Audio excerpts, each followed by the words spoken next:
Hello and welcome back to the Napoleonic Wars pod, where we are in a sort of slightly unusual territory for this show. I am flying solo for a change. Don't worry, folks. The stabilizers are still on the bicycle, as it were. The reason that I'm flying solo is quite simply that Liam is very busy doing that whole being a hero thing that he does day to day with the London Fire Brigade. He's quite literally stopping London from burning right now. But that means you've got my less than dulcet tones for the course of the next hour. But to make up for it, we have a splendid interview lined up for you. We are looking at Napoleon's stolen army. I don't even need to dream up a clickbait title for that one. It kind of does it for us. And we have John Marsden in the house making his Napoleonic Wars pod debut. He's the graduate of the University of Sheffield and an engineer in training, but has turned his attention in the last couple of decades to history.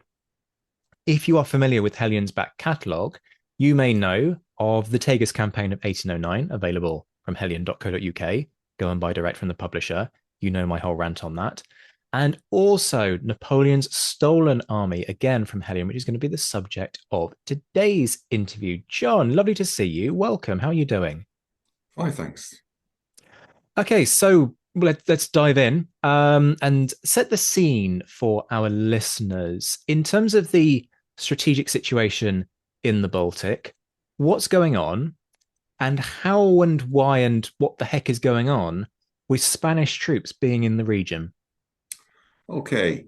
Well, in 1807, Denmark and Sweden were both straining to maintain neutrality or partial neutrality in the wars in Europe. Um, Denmark, as we know, was sometimes facing periodic pressure from Britain and Russia to join the war against France.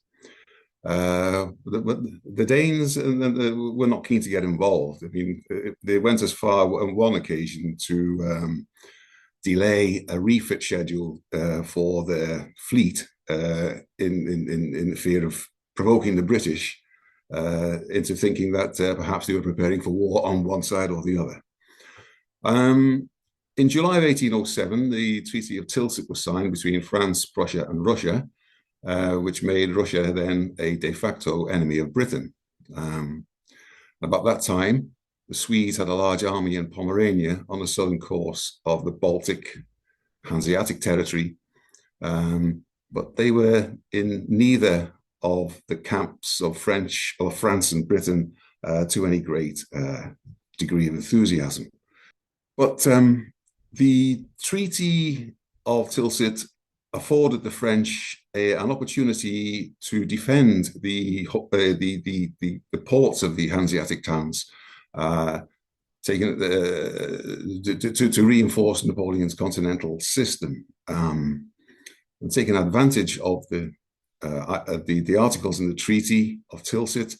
Napoleon decided to send Marshal Bernadotte into the region to act as its governor general.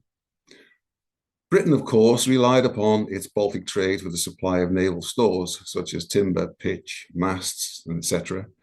And the new French presence on the south coast of the Baltic was seen as a threat to that trade. And then there was the question of naval resources. In the wake of Trafalgar, the French fleet was heavily depleted. This was causing Napoleon to cast a somewhat acquisitive eye around Europe for naval resources to replace the losses from the Battle of Trafalgar. The Danish, the Portuguese, and the Spanish fleets were tempting targets, and he was beginning to ponder a plan to acquire them in order to be able to challenge the Royal Navy. However, the question of the Danish fleet was settled before he had time to act. That was due to Admiral Gambier's visit in September 1807, who did a repeat, more or less, of Nelson's visit earlier in the 19th century. When he got to Copenhagen, he managed to sail off with 18 battleships, 11 frigates, a lot of other smaller craft, and what he couldn't take, he destroyed. Unfortunately, there was also a bombardment of Copenhagen, during which there was some loss of life of its civilians. Well, that act obviously pushed the Danes firmly into the French camp. So what of La Romana's Spaniards? Okay, the It was for the continuing threat of British naval or amphibious operations in the Baltic that Napoleon claimed he needed assistance from his allies. In the case of Spain, he harbored further motives, ulterior motives, which he hoped to serve via a twin-pronged plan. Firstly, there was the Portuguese fleet sitting in Lisbon Harbour. So why not use his alliance with Spain to send an army through her territory and capture Lisbon together with the Portuguese fleet? Then there was the question of Spain itself. She was already bound by the Treaty of San Ildefonso to furnish Napoleon with troops when needs called. So why not demand the use of a whole Spanish corps, which could be sent to the far north, the Baltic, and compliance by the Spaniards in that case would weaken their capability to oppose him in his next dark step of the plan, the invasion of Spain itself, the capture of her fleets at El Ferrol, Cadiz, and Cartagena, and the usurpation of her monarchy by placing his brother Joseph on the throne.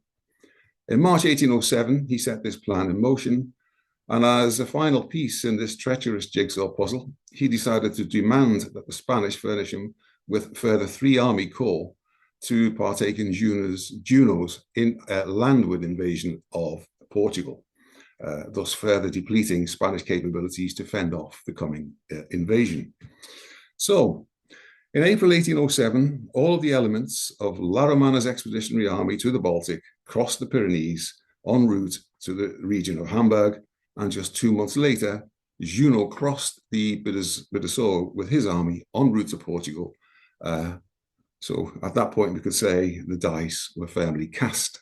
So, in terms of that journey to the Baltic, it's a long way to march. I know that's a very banal thing to say, but it is a heck of a long way to go. How much does this group of men kind of suffer with attrition? And okay, they're not in campaign conditions. Hopefully, they can sort of take things a little bit more slowly, but attritional losses, change of climate, desertion. These are all things that can start to whittle down a force sort of from the offset. Is there a sense that this force sort of starts to deplete quite rapidly almost the moment it crosses the Pyrenees? Quite the opposite. It was not by any means a forced march. They more or less sauntered through France. There were 3 columns, one from Etruria, the Spanish territory in northern Italy. There was another column headed out from Catalonia in the eastern Pyrenees, and from the western Pyrenees, another column set off from Navarra. And all those 3 columns, as I say, more or less sauntered their way towards Mainz, where they would concentrate.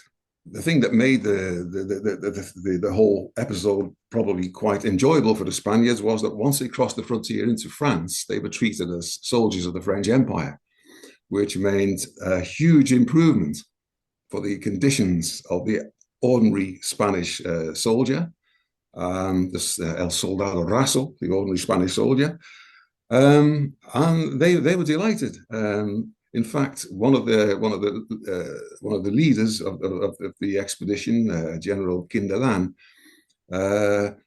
was claimed that he was being paid 250 pesetas per day, and noted that the French tried to please him by all and any means. So morale was great, conditions were great, pay was great, food was great. They were all happy on their march.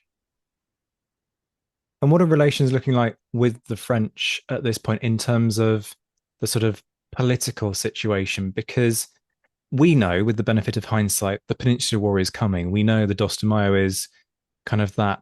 To our mind, it's sort of the thing coming over the hill, sort of the dark cloud on the horizon. Of course, in 1806, 1807, that's not necessarily obvious, and you can argue that situation back and forth. But the one thing that people always flag with regards to this is the fact that in 1806, the Spanish are very actively considering declaring war on France, and then don't. So what's the relationship looking like at this point in time? And in terms of that, what we know is coming, are there sort of any alarm bells that are starting to ring? Not that I know of. I mean, the prime minister, the Spanish prime minister at the time, Manuel de Godoy, he seemed to, if anything, to be philosophically aligned with France. He seemed to be the main point of contact between the two nations. So from that point of view, I don't know that there were any undercurrents of friction between the two nations. You probably know that those couple of years, the history of those couple of years better than I. But of course, if there were these undercurrents, once La Romana was on his way with his army, once he was in deepest France, shall we say, obviously he wasn't going to get much information. By then, there was a postal service, the beginnings of a postal service, but that, as we will see later on, was heavily intercepted, heavily, in effect, censored. If the French could get hold of any uncomfortable documents, they would either destroy them or redact them before passing them on. The ordinary soldiers, of course, were completely oblivious to all this. They were mainly illiterate, recruited from the farming lands of Spain, tough old campaigners, used to the rigors of an outdoor life. And they just got on with their march, enjoying their rations and their new pay rates. I think they seem to be quite happy with being associated with this great new power, the French Republic. So we've talked about Dos de Mayo. Let's actually sort of dive into it. With all that you've just said there in terms of access to information and all the rest of it, I guess the first question is how do they find out, therefore, about Dos de Mayo? And then what is the reaction like when the realization hits that Napoleon's brother is just sort of going to be installed on this Spanish throne, and they are many, many miles away with a lot of Frenchmen in between them and home, and therefore completely incapable of doing anything about it, one would assume. Well, Jose O'Donnell was a member of La Romana's staff of HQ, and it was in December 1807. By that time, they'd been up in the north in northern Germany for some months. He claims that it was then when French newspapers first announced the so-called friendly occupation that the French had carried out of Spain and Portugal. But personal letters, as he says, were getting through, and he and his colleagues were receiving them from home fairly punctually. But they noticed that they bore all the signs of having been previously opened. And that confirmed suspicions amongst the Spanish officer corps that there was some treachery going on south of the border. And as O'Donnell says, it began to give rise to some bitter complaints. But in March 1808, La Romana was becoming concerned about the lack of official news from Spain. Prime Minister Godoy having almost ceased communication with him. There's Godoy's typical role, secretive and perhaps a little treacherous with his French friends. But La Romana was getting rumors of large French troop movements towards the Spanish frontier. And he began to fear the worst. So on the 8th of March, he dispatched two of his aides de camp to Madrid with papers for Godoy, one of them setting off with further secret instructions to monitor carefully the political and military situation in Spain, and to return to the Baltic as soon as he could to report on his findings. His name, I think, was Deliano. He actually witnessed the scenes of the Dos de Mayo whilst in Madrid, and of course, it was some weeks after that point, he decided to return to Denmark, but it would be some weeks before he would arrive and give these eyewitness accounts. But there was another sign of trouble brewing in that the French began to insist that Laro's army be split up and sent to widely dispersed locations around the Danish Baltic Islands, such as Funen, Tassing, Zeeland, and Langeland, as well as some locations on the Jutland Peninsula.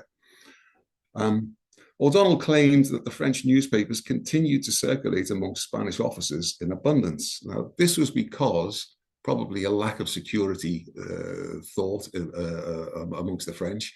The Spanish officers were allowed to mingle with their French counterparts, sharing messes, I suppose. Papers were lying around. Plenty of the French officer corps would have been capable of reading in French. And they were picking up more signals there of what was going on. And eventually they began to read of events which had taken place in Bayonne.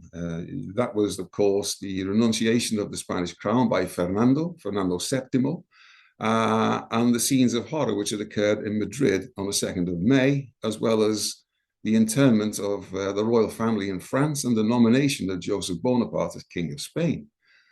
So the effect on the Spanish officers was that of a sense of betrayal, and they began to seek a means of striking back at the French. So delayed information finally revealed, and this triggered a more guarded approach with their relationship to the French up in Denmark.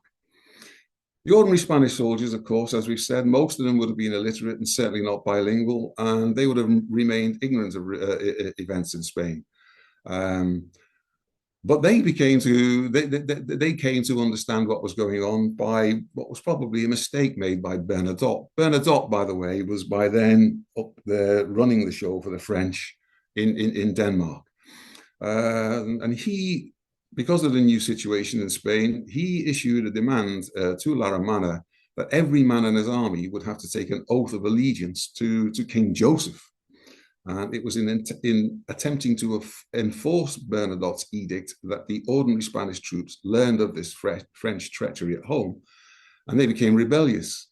And it required all the guile of La Romana to contain the anger of his men.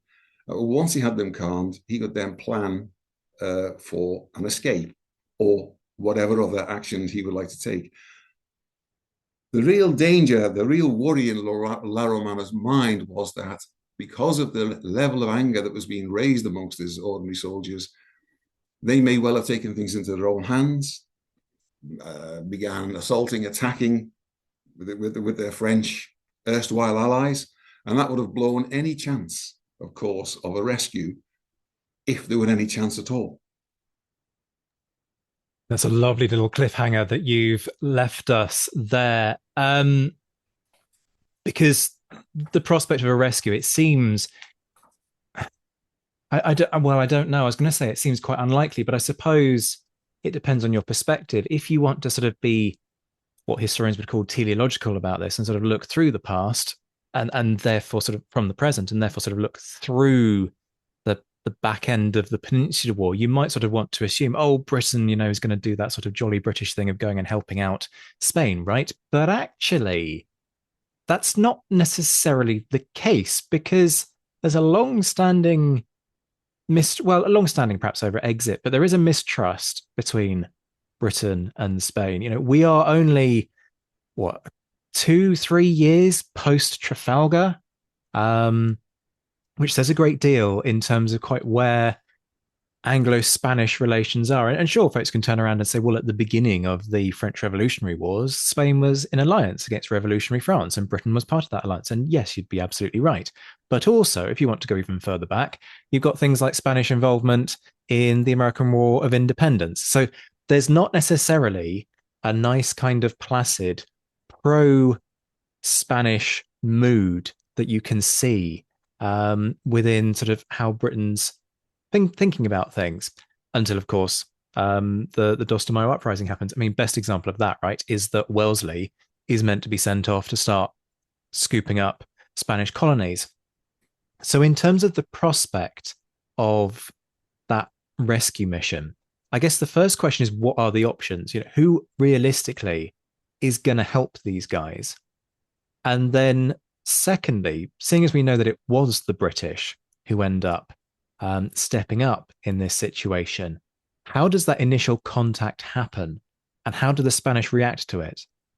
I think by stroke of fortune, Saumarez had been sent up into the Baltic after the Treaty of Tilsit had been signed. So British naval resources were there in the Baltic. Almost immediately after or at the start of the invasion, shall we say, the open invasion of Spain by France, a party of Asturian deputies sailed for England post haste, got into London, established themselves there, and began to agitate for any help that the British could afford them. Back in across in Denmark, La Romana realized. I mean, he and his men were in daily sight of British warships sailing about in and amongst the Danish islands. So the obvious thing was that the plan began to grow in his mind that his best chance for escape was to make some kind of contact with the British and see if anything could happen. So other kind of clues to the British willingness to help, or sympathy at least, was that the Royal Navy were pushing newspapers across onto the Danish islands. I don't know if they weren't quite floating them in bottles, but they were ensuring that they were getting ashore to be picked up by Spaniards, and they could read, let's say, a more realistic reports of the treachery and, of course, the violence that was going on in Spain, and that the uprising had already begun. So, in a sense, that uprising put Spain in the British camp against France. But as this French invasion pushed towards Madrid, destroying any French any Spanish resistance in its wake, as we know, the monarchy, the Spanish monarchy, was finished. Joseph was there. As soon as they reached Madrid, there was plans to install him in the Palacio Real, but a kind of self-appointed government arose in Spain, the Junta Suprema Central, and as the French advanced, they retreated, and they were initially located at Aranjuez, close to Madrid, and as the French advanced, they decided to pull back to Seville, and from there fight a war of resistance. By July 1808, these Asturian deputies that we spoke about were comfortably accommodated in London and in Seville amongst the Junta Suprema. It was decided to send a naval officer, Teniente Rafael Lobo, to London with some papers for the Asturian deputies. But he was also given a set of orders for La Romana with the hope that the Royal Navy would ferry him to the Baltic in order to deliver them. The British were quite happy to help. So at a governmental level, by that time, all looked good, despite events of recent history between those two nations, some of the things you've just touched upon. So before Lobo set off from England for the Baltic aboard HMS Mosquito, the Asturians provided him with, as we say, some up-to-date papers, some more up-to-date papers for La Romana, together with a set of instructions for Vice Admiral Keats of Saumarez's Baltic fleet, as supplied by the Admiralty. So here we are now, the beginnings of the shall we say, communications between groups of Spaniards in London, the Asturian deputies, the government of resistance, the Junta Suprema, and now we have the British government in London agreeing to send Spanish messengers into the Baltic aboard the ships of the Royal Navy, and beginning to feed instructions into people like Admiral Keats as a starting point for mounting a rescue of La Romana and his people.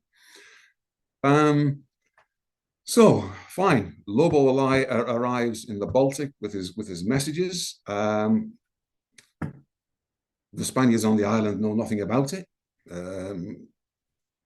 the two sides in the Denmark region need to be in contact with each other to plan any escape. But luckily, about the same time as Lobo arrived in the Baltic, a somewhat young and precocious Spanish officer based on the island of Langeland, his name was Teniente Antonio Fabregas, he was ordered to deliver a set of papers to Bernadotte, who was then based on the island of Zealand. Now, this has nothing to do with what was going on with the messages floating around between the British and the Spanish. This was just internal stuff of the French occupying forces in the Danish island. So young Fabregas decides, or is told, to make the journey between the islands of the island of Langeland, that he's on, to the island of Funen, where lies Copenhagen and Bernadotte's headquarters. Fabregas was to make that island hop in a rowing boat to take some papers to Bernadotte, but he'd been in conversation with some of his colleagues. They kind of knew what was going on. They knew they were isolated up there in Langeland in Denmark, and they knew what was going on in Spain. And they just as this small garrison on Langeland, they decided that they, if nobody else, they were going to make a determined effort to contact the British and ask them to come in and take them off the island of Langeland. So Fabregas gets this huge opportunity presented to him, take these records, take these papers to Bernadotte. So he climbs into his rowing boat, and as they set off, he notices one of the British warships close by, HMS Edgar.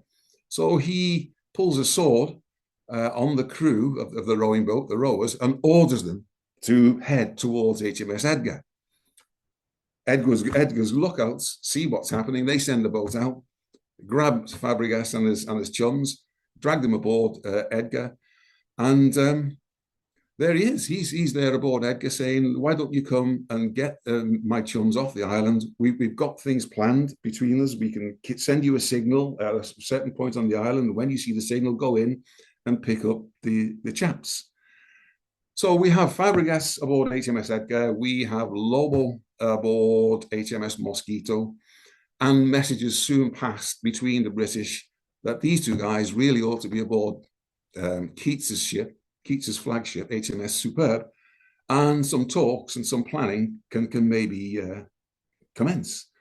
After all this was after the talks had been held aboard Superb, it was decided to place Fabregas back on the island of Langeland with Keats's plans for an operation to embark the Spaniards. Once ashore, and after some discussions with the senior Spanish officers on Langeland, Fabregas was then taken by boat and overland to La Romana's HQ in Nyborg on the island of Funen. When La Romana is given the news he'd been praying for, it seems that he was briefly overcome by emotion before gathering himself for the coming challenge. Obviously, he had some delicate planning and maneuvering to accomplish before preparing an embarkation with the British. So I think that probably kind of sets the scene up to the point where the British knew what the Spanish want, and vice versa. There was just one tale about setting up this local communication between British and the Spanish forces, and that's the tale of Brother James Robertson. Robertson in earlier times had once taken orders as a Benedictine monk in a monastery in Regensburg in Germany. And whilst he was there, he learned to speak German. On retirement, he settled in Ireland, where he befriended the Duke of Richmond. And in conversation with the Duke one day, Robertson offered his services to the British government if ever an opportunity might present itself. And sometime later, during this Spanish campaign in Denmark, the British administration, being made aware of his willingness to help and knowing he was fluent in German, asked him to travel to the Baltic and make contact with the Spanish. Having succeeded, he would tell them the British would be willing to carry out an operation to embark the Spaniards and take them to any destination they might like to reach. So there is another kind of channel being set up of communication saying that the British, yes, if you're willing to join us, we're willing to help you. Robertson accepted this challenge and agreed to be put ashore in northern Germany, where he would pretend to be a salesman of cigars and chocolate and make his way to La Romana's HQ in Denmark. This, claimed Robertson, was exactly what he managed to do.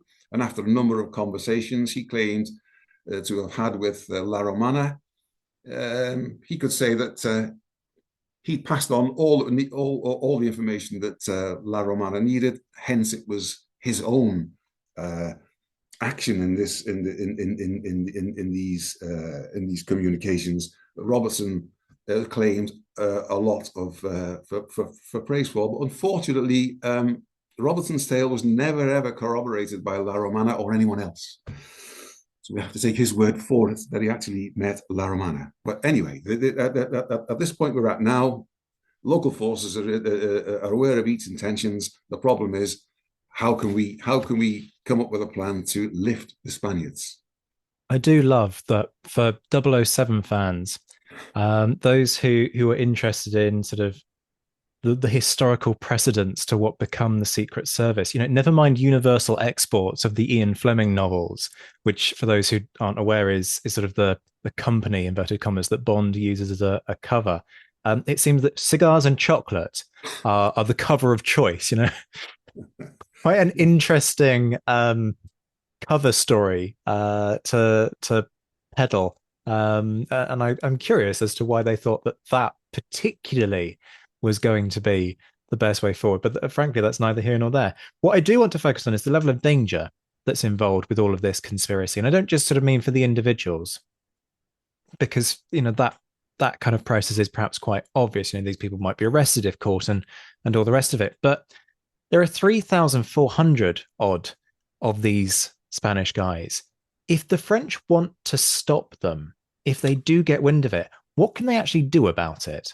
Hold on, Zach. Minor correction. There were 15,000 of the Spaniards on those islands. I'm hang on. I don't know how I missed that. Uh, well, I think what you may have picked up was the early arrivals were 3,400 of the early arrivals were assigned to French forces who attacked the Swedes in Stralsund, Rugen. So that's probably where you picked up that figure. What I'm loving is just how elegantly you've tried to cover for me, and try and make out that it's not shit ignorance and stupidity on my part. I'm very grateful to you for that. Okay, so I stand corrected. 15,000 of these guys. That just kind of reinforces my point and my question. Right? If the French want to stop 15,000 angry Spaniards from boarding these ships and naffing off back to Spain, what exactly can the French do about this? Firstly, they need to be aware that such plans for an escape were afoot. And I think they were slow to do so. Now, another bit of conspiracy theory. As you probably know, Bernadotte was not best chums with Napoleon, I think. And not just that, I think Bernadotte found the whole French Revolution somewhat distasteful, and certainly the way that he treated his ally down in the south there, Spain, 1807, 1808, when he did, what we've just been talking about. He decided to get rid of its monarchy, put his brother on the throne, and more or less make it a province of France. I think some of these things didn't kind of fit with Bernadotte's mentality. There's some evidence that he actually left the Spaniards alone at their HQ at Nyborg on Funen, the island of Funen. There were no French troops or Danish troops on Funen. They were left to their own devices, and one gets the suspicion that Bernadotte probably thought, well, if the Spaniards can look after themselves and perhaps plan an escape, then let them get on with it. I wouldn't, if it results in the embarrassment of my great leader Napoleon, then great, why not? So the French would have to detect what was going on, and they didn't. But they did find out at an early point in this operation, and it could have easily gone wrong from that point on. but there was still a lot to do on the British side. Once communications were established, the Spaniards were okay. We have to remember that these 15,000 men were spread over a wide number of locations, from Jutland to the island of Funen, the island of Langeland, the island of Zeeland, all chopped up into penny packets and spread out, as we mentioned earlier. And of course, they need to know about this plan once the outline of it is drawn up. And the outline of the plan was that Keats, realizing the size of the task in front of him, requested that a fleet of transports be gathered in England. That's step one before really anything can happen. And the second thing is that the Spaniards are going to have to find a way or means of concentrating without alerting the French at a port where the transports could, when they arrived in the Baltic, come down and take off the Spaniards. British warships were plentiful in the Baltic. That part of the plan was already in place. So there was a lot more thinking to do, and the first thing that La Romana thought he had to do was inform these spread out units that Romana had to find a way to call these units together at a single location, i.e. Nyborg, without arousing the suspicions of the French. Now, along came another huge stroke of luck. When the Spanish soldiers were first asked to take the oath of fealty to Joseph, Bernadotte wrote it out in a singular format, and it was he insisted that that be the oath that they take at their bases to more or less, as I say, this oath of fealty to France or to King Joseph. But this was the first time that the ordinary soldiers heard of what was going on, and on almost every occasion when their officers tried to get them to take this oath, there was some rebellion, some violence in some cases against local French, and the only way that they could get them to take allegiance or to take this oath was, in many cases, to make local changes to it. When Bernadotte hears about this, he has a flip and says, well, no, they're not going to sign their own little versions of this in different units. They're going to take the oath as I wrote it. So he sends orders to La Romana saying, that's no good. Get them to do it again. Fantastic opportunity lands in La Romana's lap. Yes, we'll gather them all together in Nyborg and we'll get them to take the oath. So messages went out, and the message was, if you're asked why you're on the way to Nyborg, it's because you have to come and take the one and only oath of fealty. All of the Spanish units, bar one, got that message and began to make arrangements to travel to Nyborg. Unfortunately, Kinderlan on Jutland was, if anything, a Francophile, un francesado, as the Spaniards would call him. When he saw what was afoot, obviously he knew his men were all for it, so he couldn't say, hey, wait, no, we're going to stop this. That would have caused a lot of trouble. So he sneaked off to the nearest French HQ and spread the word about what was going on. Now, the French weren't prepared for this. So there was some time required to organize themselves and try and prevent it. The first thing they tried to do was stop the units leaving from Jutland, from the base that Kinderlan had visited, to break this news. Luckily, those units along the Jutland Peninsula managed to make their own escape by commandeering boats and making their way across the sea to Nyborg on Funen. Towards the south of the peninsula, there was a short ferry crossing across to Funen, Some of the Spanish cavalry units managed to make it there and get across, apart from one who were unfortunate enough to get to the ferry point just as the French were coming up with Kinderland, and they were stopped and arrested. But apart from them, all the Spaniards from Jutland arrived on Funen. There were remote pockets of Spanish troops on Funen, but there were no French around. There was no problem. They were all told to gather in the port of Neuburg. So, with this kind of accelerated timetable, shall we say, this forced timetable, Laroman has got all his men at Nyborg waiting to be taken off. Keats is waiting for the transports, but they're still in England.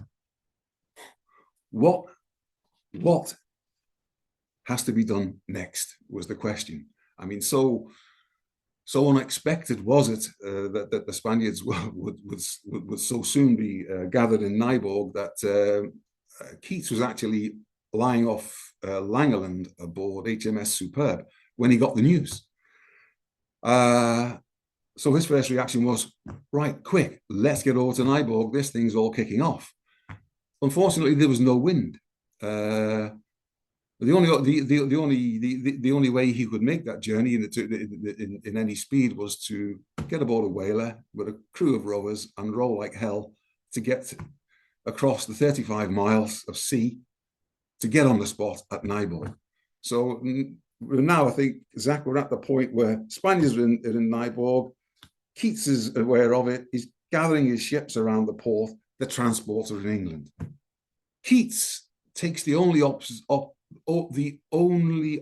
open to him. He decides he has to get into Nyborg before the French arrive and take off as many Spaniards as he can aboard his warships. Being the man he was, he loved the problem. The problem, for instance, of getting from Langeland to Nyborg. So he decided, well, what's lying around in Nyborg Harbour that we might be able to use? Shipping resources. So he hops on a boat. First of all, he has to silence a gunboat. The Spaniards had taken over the port, but they couldn't actually start making an inventory of shipping or repositioning the shipping in the harbour for any use, because this gunboat, these two gunboats, actually, two Danish gunboats, were sitting in the harbour taking pot shots at them. On hearing that, Keats sent one of his lighter ships into the harbour to reduce the gunboats, as he put it. And once they were out the way, he actually comes ashore and starts making an inventory of the shipping in the harbour. And the first thing he notices, there's 57 doggers or sloops lying around in the harbour, manna from heaven. So he decides, okay, what we have to do now is probably get all the Spaniards' equipment, kit, rations even, onto as many of these boats as we can. In the meantime, we'll march the Spanish troops down to a promontory where there was a kind of boarding platform where they could then board the ships which were going to take off the men. So this operation kicks off in Nyborg and is successful, quite successful. But by one way or another, Keats manages to shoehorn every Spaniard aboard one kind of vessel or other. Well, that's only one tick box. The Spaniards are off the island of Funen. Many of these ships, as were hardly seaworthy. They would not have lasted any length of time at sea until they were maybe repaired where needed and properly kitted out. I mean, everything was flung into the ships. Conditions were awful. What does Keats do? The only option he's got is sail a short distance across to Langeland, disembark everything and everyone, get it ashore, and then think, what do we do next? They're still waiting for the transports. La Romana realizes that the 10,000 men that they arrive with on Langeland, I mean, of the 15,000, we've now got 10,000 of them on Langeland. The other 5,000 are on Zealand, but they've been more or less written off in this rescue plan because the Copenhagen is there, Bernadotte is there, Danish HQ is there, strong presence of Danish and French troops, well-guarded coastline. Keats wasn't in the business of losing some of his ships by going in there and trying to take the Spaniards off. His main thoughts was, well, he didn't have the capacity anyway. His whole capacity be taken up by this operation in Nyborg. So they're on Langeland. La Romana and Keats come to the realization that the island of Langeland can't support these 10,000 men for any time at all. So they'd have to get them off. Luckily, the weather was good. It was at the end of the summer. So Keats decides, well, look, get everything on board the ships, and we'll sail to Gothenburg in Sweden, and we'll use that as a staging post and wait for the transports to arrive from England. Now, Keats is my hero in this story because he loved the problem. He was a master planner. He's going to have to get all these guys over this 170-mile journey in the Baltic with the small resources of shipping that he's got in some cases. He loads as many as the Spaniards on board of his warships as he can. The smaller ships, he splits them up into groups and assigns these small groups of rowers, rowing boats, small sailing craft to each of his warships. Warships of varying sizes would take smaller numbers of these boats in tow, as it were, not literally, for this journey to Gothenburg. So he sets up he actually invents a signaling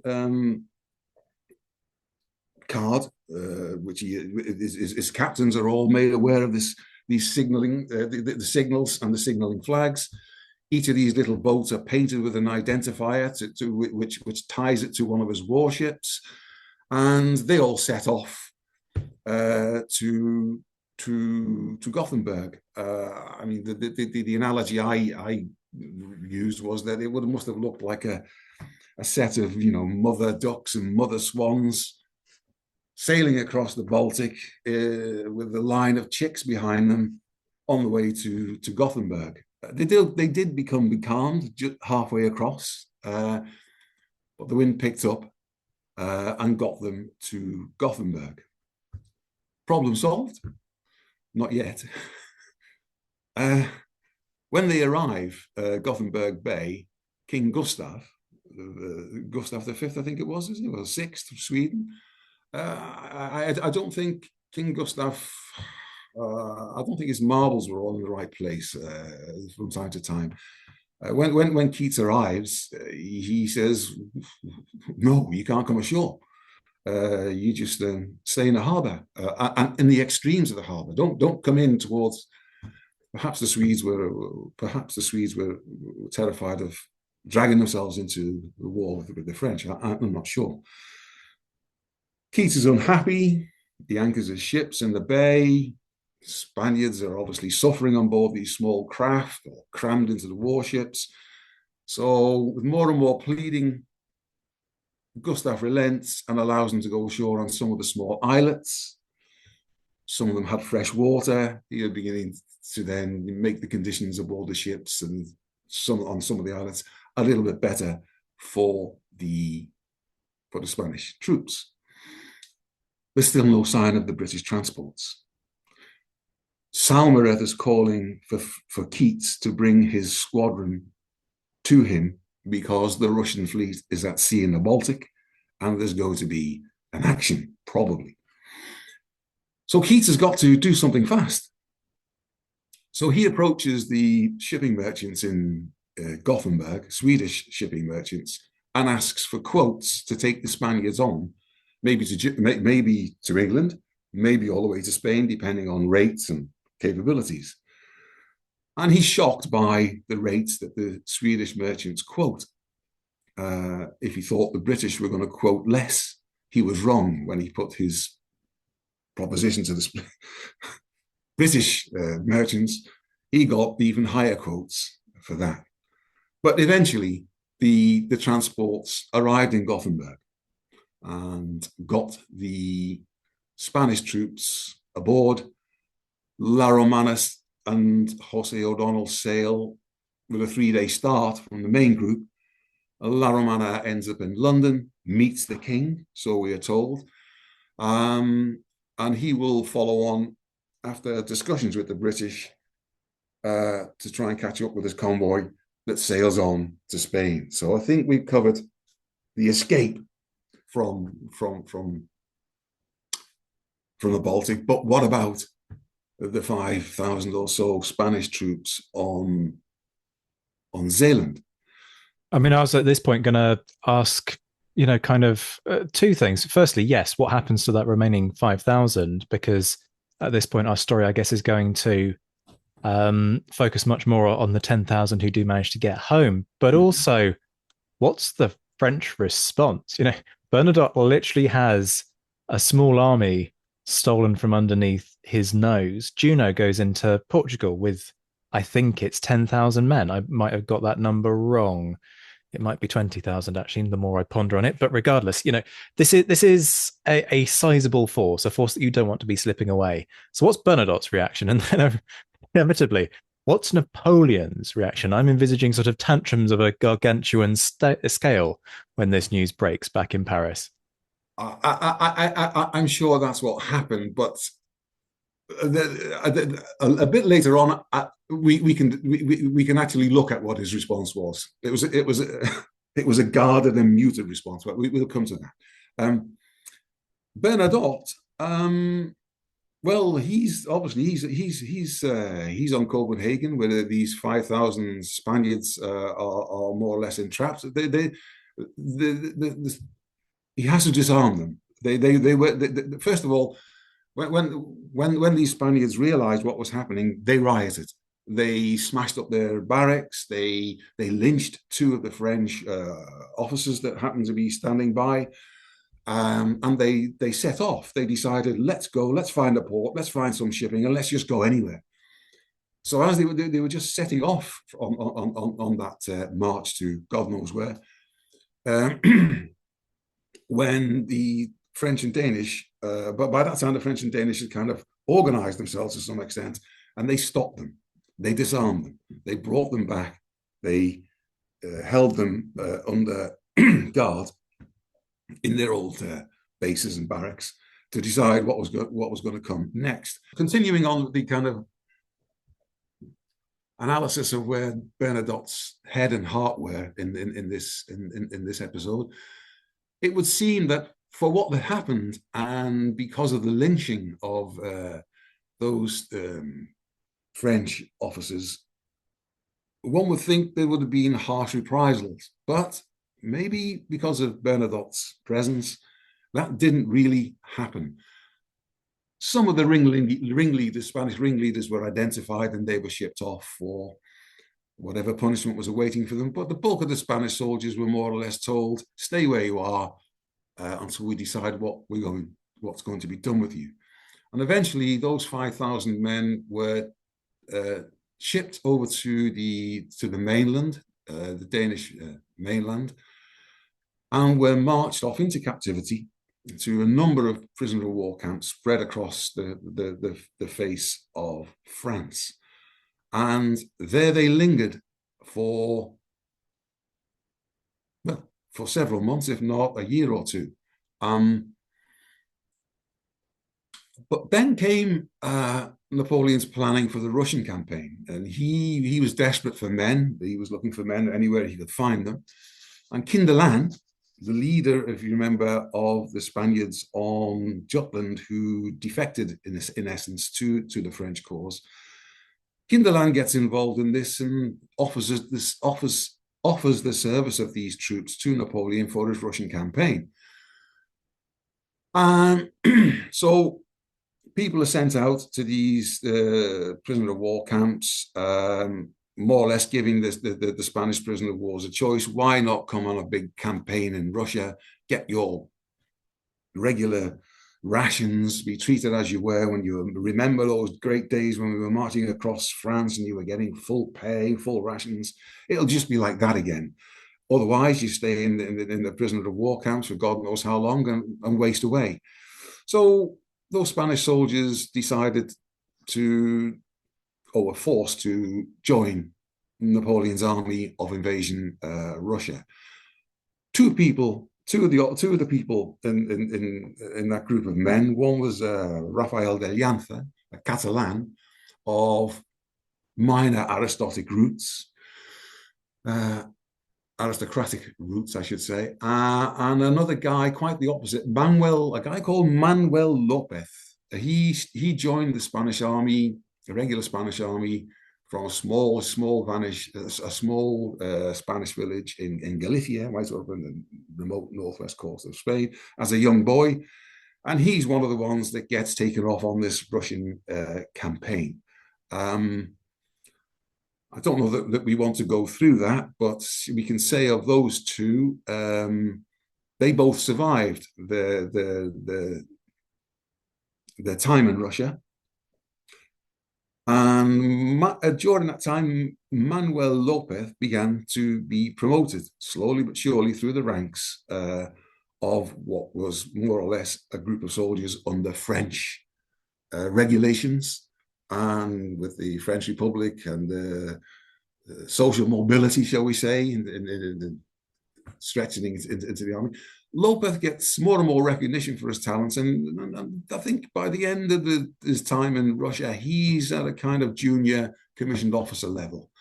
As I say, both Lopez and Llanza get out of Russia. Lopez sticks with his French colleagues on the retreat right the way to the French border, and comes home with the French.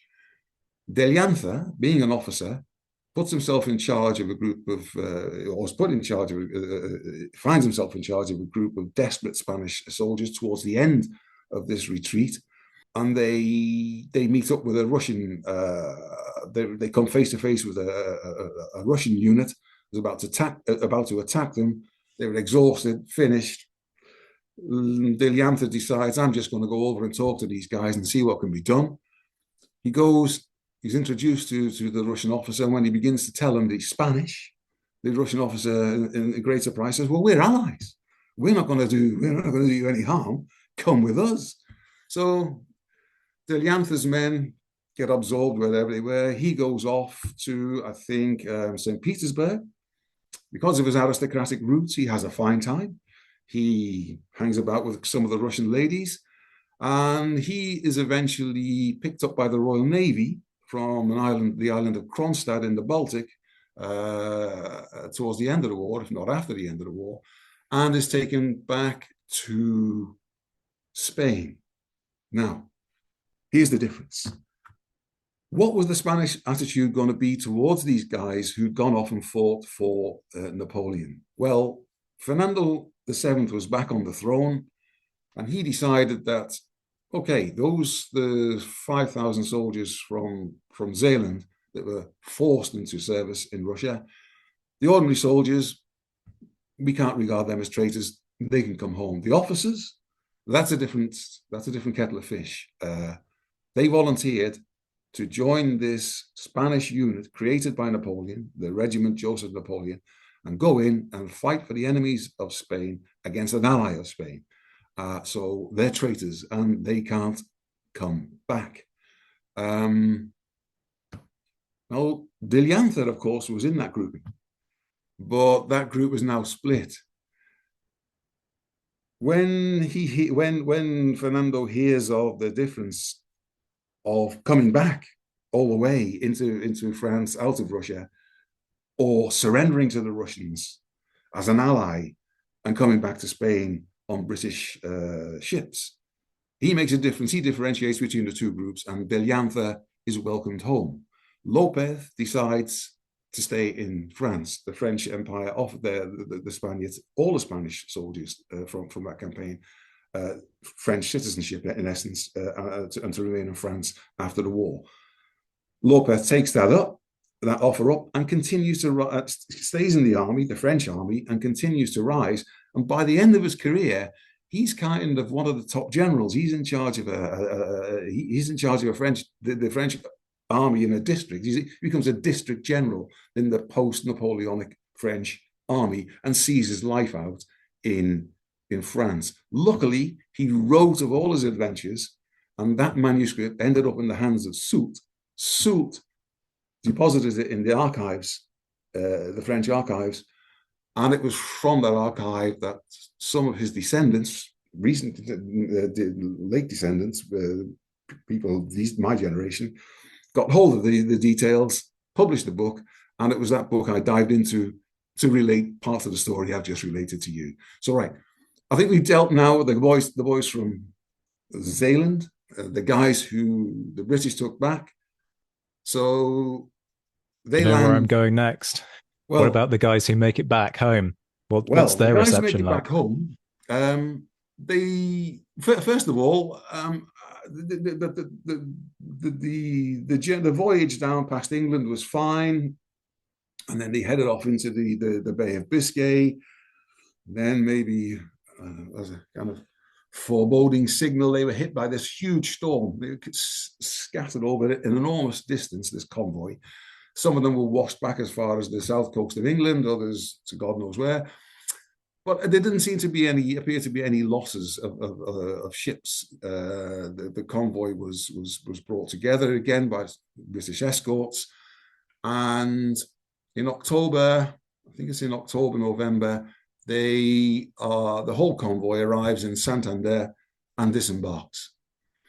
By that time, Napoleon's on his second thrust into Spain. If you remember, the first thrust was stopped by by General Castaño's defeat of Dupont in Bailen. The French legate, they desert. Joseph Napoleon gets off his throne and heads back to the River Ebro, where they stay towards the end of the year. Napoleon gets fed up. He decides, I'll have to get involved. He comes down, and he starts more or less a second thrust into Spain. The Spaniards arrive, the Baltic Spaniards arrive at Santander, just as General Blake's army of the left, who's confronting this new French thrust into Spain, is being pushed back across the northern provinces.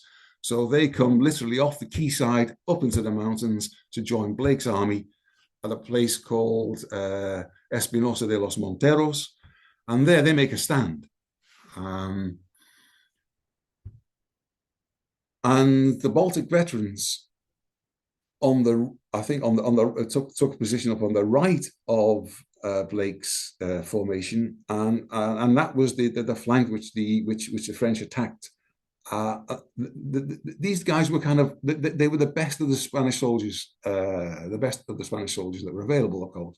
Even at the time when they were taken off to Zeeland, they were regular soldiers. Many of Blake's men were Galicians, because his army was formed as the Army of Galicia before it became the Army of the Left, on the left flank of the Ebro front. So these guys are the best of the soldiers in Blake's formation. The French don't realize that. That's where they make the attack, and they get stopped. Unfortunately, of the 5,400 Spaniards who were there, 1,000 of them were lost, including San Roman, who's in command of them, because La Romana does not go to Santander when he comes home. He goes to La Coruña, accompanying John Hookham Freer, and they disembark in La Coruña. He's hoping to go and take command of his army, but getting into politics now, Zach, the Junta Suprema Central was a kind of, in the terms of the day, a more liberal administration than was the Bourbon monarchy. And they had an ingrained dislike, shall we say, or mistrust of the old order, especially the old order of the Spanish army, generals, Castaños, La Romana, Cuesta. And the last thing they wanted was trouble from those guys, because the Spanish army didn't really accept the Junta Suprema Central as a legitimate government. They had just self-appointed themselves in the absence of the monarch and took over the government of Spain. So rather than let La Romana go across northern Spain, join up with his men and fight against this second, more or less, thrust into Spain by the French, they decide to call him to he's been nominated in his absence as a deputy in this parliament. I think you can see where they were going. He's a deputy in the government.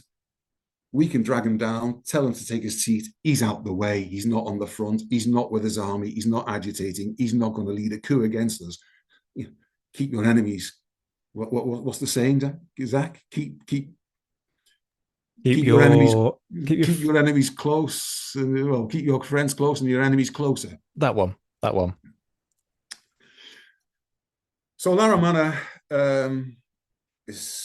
begins to make his way down to Seville, but by then Blake's army is in chaos. It's been smashed at Espinosa by a second attack. It's heading across northern Spain towards the city of Leon. The junta relent. They tell La Romana, okay, join up with your army again. You should pick it up by the time it reaches Leon, and see what you can do to stop this march across Spain by the French, which La Romana does. Okay, so the inevitable question has to be about impact, right? These 10,000 odd guys, they come home. They're Baltic veterans, if you like. They're at least accustomed to some marching. They've got experience of different climates. So there's arguably a little bit of hardiness. They're also quite obviously accustomed to the Spanish climate. But they're being thrown into a country at war. How much impact, how much influence do these guys have on what we know is going to unfold over the course of 1809? Despite La Romana's return to command, by the time Blake's army, which holds, as we know, the survivors from the recent returnees from Denmark, by the time they reach Leon, they're in a bad state. They've been up in the mountains. It's now late in the year. The weather is bad. Their clothing's falling apart. Their shoes are worn out. Many of them have deserted, given up the ghost.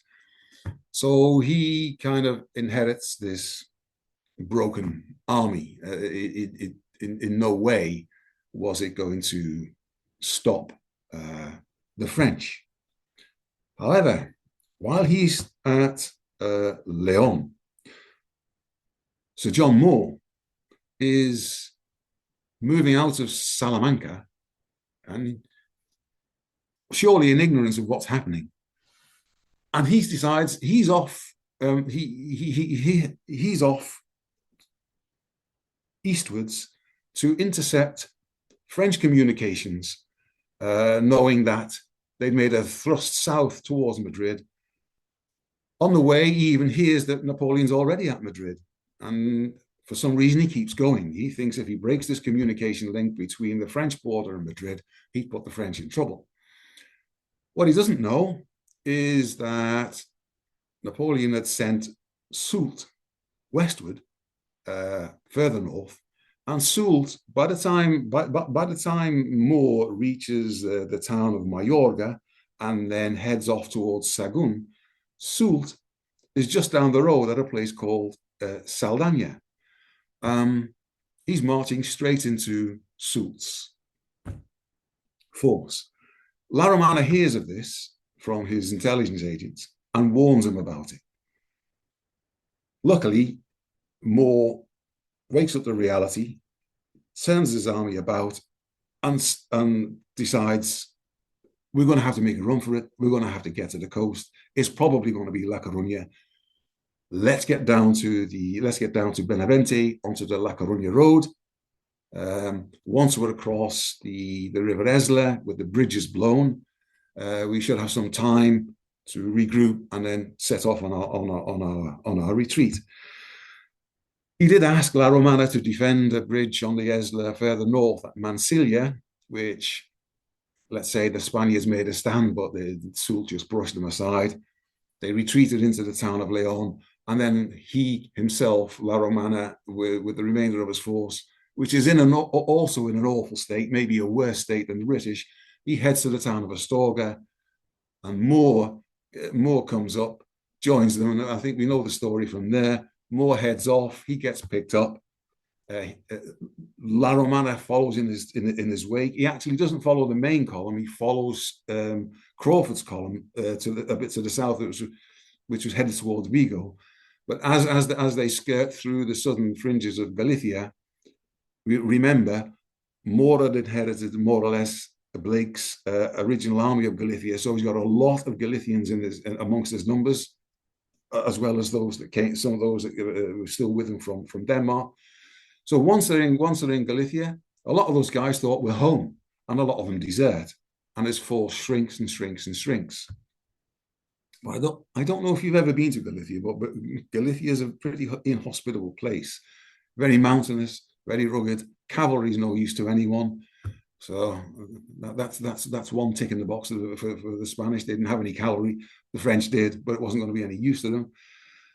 So La Romana begins to make a nuisance of himself in Galicia. Of course, Galicia is a Celtic province. Some people say the Celtic are somewhat warlike. And the populace there decides that, yeah, they'll have a go. They're quite happy to get involved in a kind of guerrilla warfare with the French. Luckily, one of La Romana's officers, I don't know if this is widely known, a chap by the name of Moscoso, he kind of understood and seen how the fight in Spain had developed and how it kind of the Spaniards kind of played into the French hands with these pitched battles. They kept losing on the plains, and the way that we were being swept across Spain again by the second thrust, by continuing with these tactics of putting a large army in the path of the French and hoping they could stop them.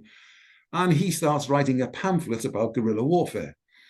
La Romana is made aware of it, and so they kind of encourage this guerrilla warfare in Galicia.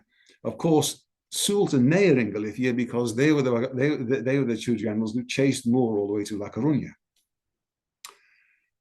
Luckily, the Royal Navy gets involved in this guerrilla struggle, and it keeps coming in. I don't know if this is well known, if you've heard of this.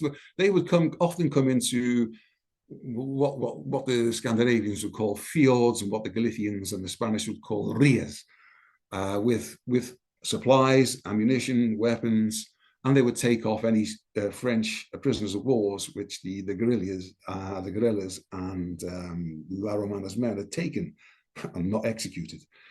So this struggle goes on. But the Junta Suprema is not keen on people like Cuesta, and who's back actually in the fight after having been arrested by the Junta Suprema. So Cuesta, Castaños, and La Romana, then they're still not comfortable with their continuing existence with the army. So they keep sending messages to La Romana asking what's going on, and then begin to summon him back to Seville. He ignores them all. He's totally fed up. He wants to stay there and fight the French. So the Junta then send one of their men, the Vizconde de Quintanilla, up to Leon to confront La Romana, ask him what's going on, and tell him to pack his bags and head down to Seville. La Romana put him in his place, and firmly in his place, because Quintanilla disappears from the scene and heads to Portugal for a bit of the quiet life. La Romana continues in Galicia, and then the Junta de Asturias, which regards itself almost as an autonomous body, begins to disobey many of the edicts that are being issued by the Junta Suprema Central at the opposite end of Spain. Their thoughts is, who on earth are they?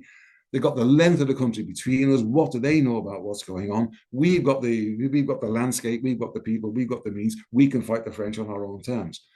So La Romana is told, go in and dismantle that junta. They're getting a bit too big for their boots. Now, although Romana's not a friend of the junta, he's even less of a friend of, shall we say, rebellious hunters who are going to kind of fight their own fight and forget about the united nation of Spain.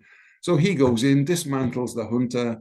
That causes a ruckus down in the parliament, because there were so many people in the parliament who thought, no, then, La Romana had no right to do what he did, and in fact, maybe the junta itself was wrong. So La Romana's in hot water again. Eventually, he is forced to come to Seville.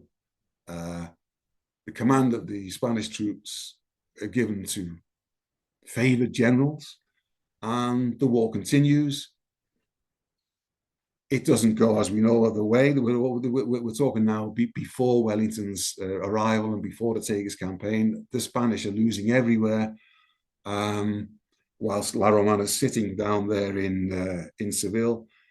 And eventually they restore him to command. And he ends up on the Spanish border. He's in communication with Wellington, more or less right up to his death, the end of 1810, the beginning of January 1811. And with that, I think our story terminates. Or is there more? No, with that, we are going to wrap. I basically haven't had anything to do in this one other than sit back and listen.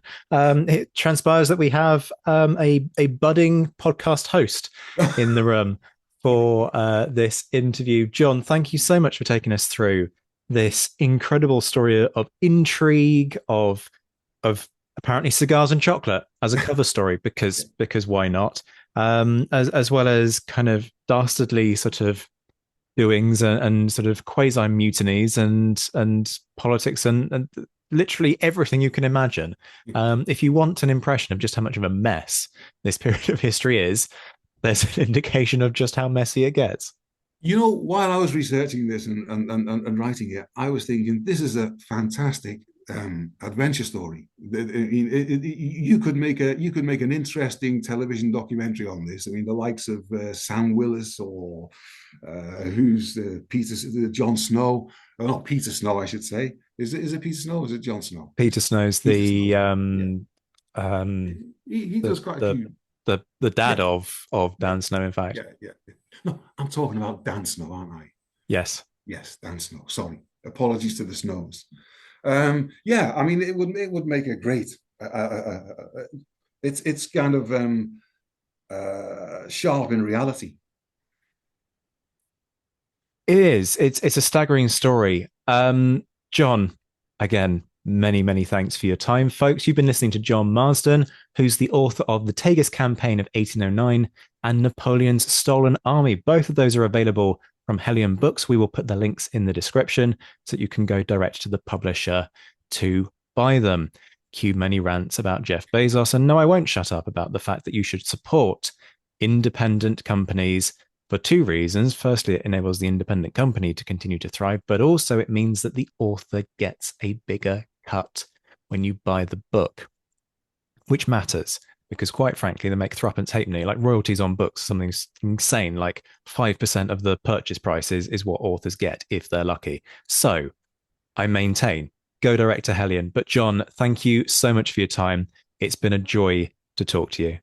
What did you think of this episode? If you're listening on Spotify, you can now post your comments and questions, and we'll get back to you. If you want to stay up to date with all the latest news, sign up to our mailing list. The link is in the description. And don't forget that you can enjoy early access, exclusive episodes, online courses, and much, much more on Patreon. The link is in the description. And if you're looking for personalized merch for the Napoleonic nerd in your life, drop us a line on social media and we can design something for you. Shout outs to our patrons who, at the time of recording in late March 2025, were in the mentioned in dispatches tier: Brendan Teeling, Beatrice de Graaf, Lynn Dawson, Jim Deary, Josh Keeney, Colin Fieldhouse, Jim Getz, Jeff Maple, Robin Brasher, Indiana Fats, Stephen Gillen, Hugh Brennan, Alistair Campbell-Grieve, Andy Meakin, Mark Anscombe, Rob Coughlin, Bruins Girl, Noah Fink, Miles Reedy, Nick Overland, Graham Goodwin, Chris Pramas, Anthony Gumbau, Ian Harding, Anonymous American, James Fluick, Natasha Hobday, Rod Schwager, Chris Kimball, Gary Dennis, Ted Andrews, Richard Anderson, Arthur Forgy, Sam Moore, Wyatt Pollock, Joe Ayres, Darla Vincent, Peter Findlay, Giovanni, Steve Gillen, Jean-Baptiste Van Merlem, Daniel Friedman, Neil Reed, Jonathan Willits, and Wojciech Stefanovich.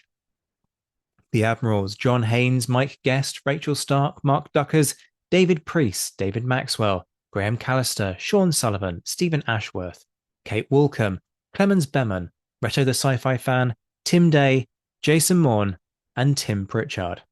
The Chiefs of Staff, that's Adam Coslin, the Marshals, Ryan Diamond and JC Kaiser, the Legion de Scholars, Dan Hazelwood and Bob Burnham, and in the Crown Yourself tier, Emperor of the First French Empire Todd Campbell and Duke of Wellington Laird Campbell. We'll be back very soon, but until then, this has been the Napoleonic Wars Pod. On behalf of myself, Liam, Luke, Josh and Zoe, take care of yourselves, folks, stay well, and as always, thank you for listening.